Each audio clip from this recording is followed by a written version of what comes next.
guys, nakikita niyo naman nasa kalsada kami. Papunta kami ng Caribe. Maliligo.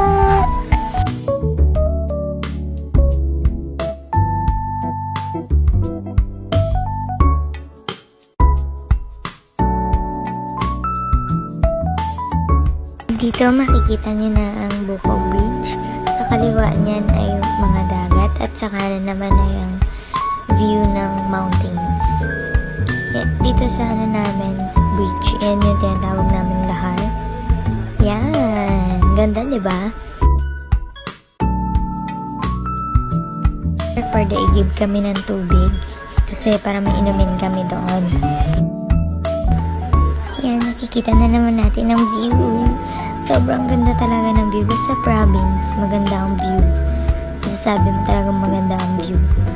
Parang nakaka-relax, ganun. Dito, touchdown na kami. Makikita nyo na sobrang daming tao niyan. Hindi ko lang pinakita yung iba eh. Pero sobrang daming tao, B. Yan, nagmamaganda ang auntie mo. Ayan. So, vloggers yan. Yan, pakita ko sana sila kasi ayaw nila magpakita. So, ako na lang. Yan ang view ng Caribe. Sobrang ganda be. Tapos, nakaka-relax. Tapos yan, syempre, for the ligo na ang mga person. Yan, for the sweet moment. Sobrang saya talaga pag dito gusto mo mag-relax. Punta na kayo, B. Sobrang ganda. Nakaka-relax na at sobrang enjoyable talaga. Oh, enjoyable!